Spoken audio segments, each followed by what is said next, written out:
Bertemu kembali dengan saya di acara podcast Be a History Maker. Yang dulunya waktu kecil dibully, nggak percaya diri, tetapi sekarang berubah. Mau tahu ceritanya? Yuk, kita dengarkan. Dulu saya itu pemalu, bukan karena saya eh, maunya pemalu ya, tapi saya patut pemalu itu karena sering dapat bulian. Oke. Kenapa saya sering dapat bulian? Karena satu, kurang perhatian dari orang tua, dan orang tua saya termasuk penjudi, dan saya orang yang dikategorikan yang tidak berhasil dalam sekolah. Oke. Nah, ketika di sekolah itu sering saya dibully. Seperti apa? Kalau terlambat masuk uang sekolah, lebih baik kamu nggak usah sekolah. Anak miskin nggak boleh sekolah. Oke. Yang masuk sekolah itulah anak yang berduit. Oh, sampai perkataan begitu. Perkataan begitu. Oke. Dan satu hal yang saya tak lupa sampai saat ini, cuma namanya sekarang aku lupa, cuma alamat tinggalnya saya tahu. Pas di jam istirahat, saya taruh tas saya di pinggir tempat duduk dan itu, mohon maaf, dikencingin. Sampai segitu Sampai segitu dibulinya. dibulinya. Dari situ Karena dia merasa dia orang kaya. ya, orang berada, dan apapun bapaknya bisa beli dan bisa ganti. Oke. Dan saya dari situ masih kecil, kelas 4 SD waktu itu, dan sampai saat ini masih ingat. Dan badan kecil. Badan saya kecil. Karena dulu waktu saya kenal dia datang ke Jakarta badannya kayak gini nih. Iya, Nggak kayak seperti sekarang. Oke, lanjut. badannya kecil. Dari situ saya mulai kena mental. Dan saya tidak berani melapor kepada orang tua saya, karena orang tua saya juga nggak bakalan ngebantu saya, Pak. Ah. Karena saya tahu bapak saya itu lebih banyak menghabiskan waktunya di Lapo dan jarang pulang ke rumah. Sementara ibu saya bekerja di ladang orang untuk mencari nafkah buat keluarga. Nah, dari situ saya mengurung diri, dan abang saya tidak mau dengar cerita saya. Dan saya juga frustasi, dan karena tidak ada yang mau saya ceritain, ke siapa mestinya saya harus cerita. Oke. Dari situ, Jadi bertumbuh dengan sendiri lah. iya, Sendirian lah merasa. Ya. iya. Jadi saya itu bertumbuh seiring waktu, ya bulian tetap datang, beban saya tanggung sendiri. Sampai kapan itu? Sampai berapa lama? Aku dibully itu sampai kelas 6 SD dapat bulian. Tapi puji Tuhannya saya di kelas 6 SD, pas saya dikata-katain itu, saya lari kepada Tuhan.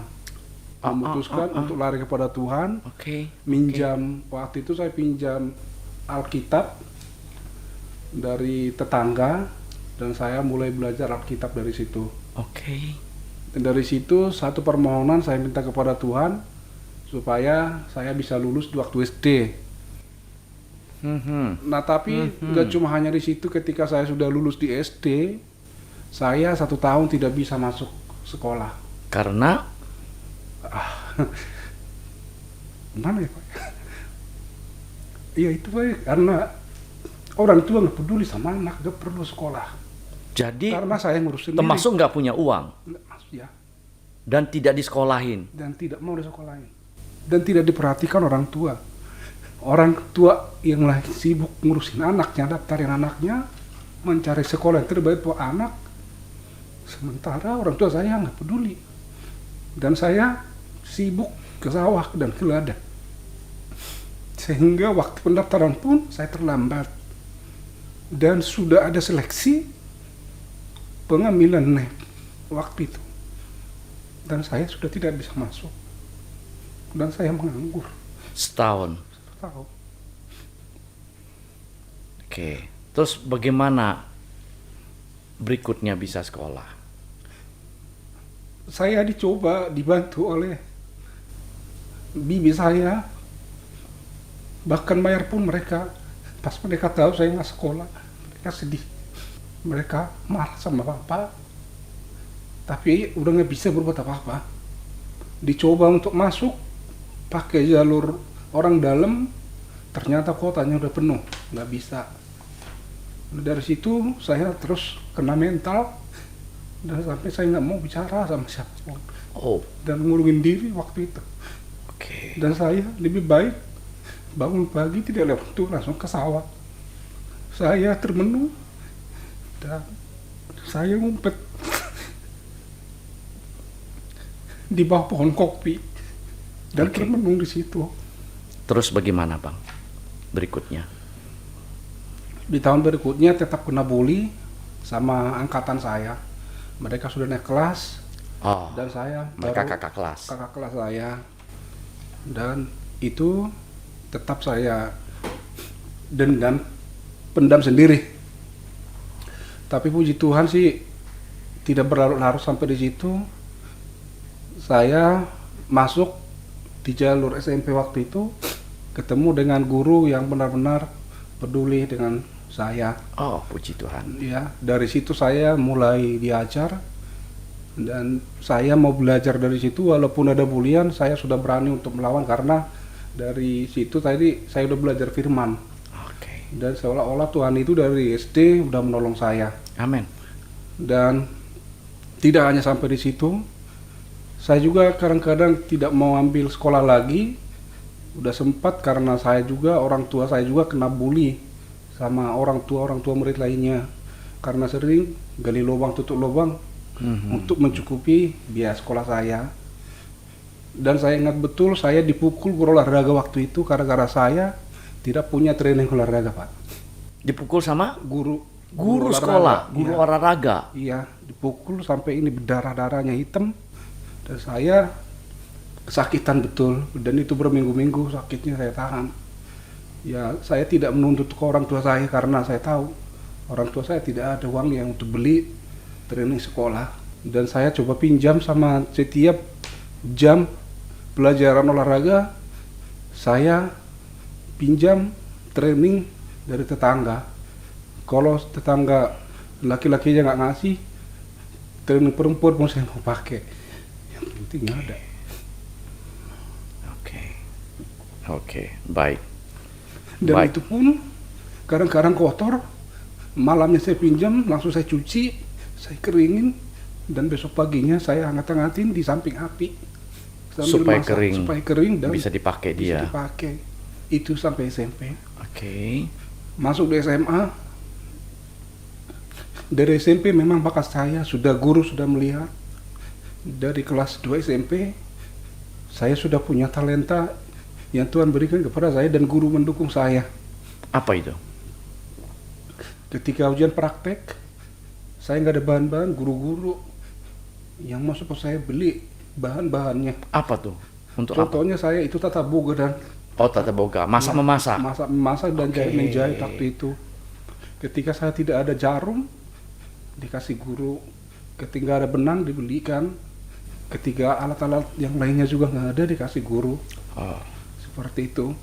Nah, Ya, di kelas 3 ya. SMP saya menjadi orang terbaik waktu itu di kelas saya. Oh, Dari 60 murid, saya yang paling terbaik. Dan guru saya waktu itu menyarankan saya supaya bakat saya ini terus dilanjutkan, ngambil perhotelan, Pak, ke SMA-nya. Coba cerita sama orang tua, cuma nggak support juga, nggak mau. Nah, akhirnya saya sendiri berjuang untuk saya sendiri mendaftarkan ke sekolah swasta. Dan di SMA itu puji Tuhan dari kelas 1 saya ranking terus, Pak, SMA. dari SMA. Oke. Nah, orang-orang membuli orang tua saya ketika semester, orang tua saya selalu dipanggil untuk ngambil hadiah ke depan. Jadi orang tua saya bangga melihat saya, dan orang tua saya juga mati-matian cari uang buat saya. Dan yang tadinya orang-orang yang ngebully saya itu sedikit demi sedikit mereka merasa malu. Dan dari situ saya memberanikan diri untuk terus menuntaskan sekolah saya sampai lulus SMA. Apa yang merubah bangsa Gala sekarang ini? Saya tahu abang sekarang ini sudah sarjana. Selamat, sudah bisa sarjana. Sekarang di pekerjaan juga sudah dapat posisi yang baik. Ya, menjadi koordinator, dan bahkan di gereja pun abang dipercayakan menjadi wakil gembala. Tapi sekarang abang bahkan sudah bisa jadi pengkhotbah. Abang sudah bisa besukin jemaat yang sakit, yang berkesusahan, yang masalah. Apa yang membuat perubahan itu bisa sampai abang bisa berubah itu? Bisa cerita nggak? Saya proses itu, saya pertama punya kerendahan hati untuk diajar, Pak. Oke, jadi perlu kerendahan hati, mau belajar. Mau belajar. Oke. Dan saya benar-benar mau punya kerendahan hati dan mau belajar supaya saya menjadi orang yang bisa nanti diandalkan. Seperti itu. Jadi apa aja belajar. Apa aja dipelajarin dan mau diajar. Walaupun mungkin kadang-kadang prosesnya nggak gampang ya. Setuju, nggak gampang, Pak. Dan proses itu juga punya tantangan, punya rintangan. Luar biasa. Baik, saudara yang dikasihi oleh Tuhan kita Yesus Kristus, sudah dengarkan bagaimana Tuhan bisa mengubahkan seseorang yang tadinya nggak percaya diri, pemalu, takut, dibully, ya hasil bulian, tetapi bisa berubah karena apa? Karena memilih. Ada kemauan memilih untuk keluar dari zona yang tidak enak itu. Membuat dia akhirnya ke tingkat yang lebih tinggi. Betul, Bang? Betul, Pak. Ya, dari yang dihina tapi sekarang dia bisa membuktikan kepada teman-teman dia seorang sarjana. Iya. Dan dia bisa membuktikan kepada orang-orang yang mungkin membulinya bahwa dia sekarang ini pengusaha. Mungkin saudara juga sedang mengalami atau tidak, entah lebih jelek atau lebih baik, saya nggak tahu. Tapi apapun situasinya, percayalah. Kalau kita mau bangkit, tadi dia bilang dimerdekakan. Jadi kalau kita mau merdekakan, ya jangan ngikatkan diri kita, tapi kita bebaskan diri kita. Ya, dan Tuhan datang untuk memerdekakan kita, menebus kita, membawa kita ke tempat yang lebih tinggi lagi. Setuju? Ya, yuk kita berubah. Dan saya percaya kita semua bisa menjadi pembuat sejarah. Be a history maker. Yes.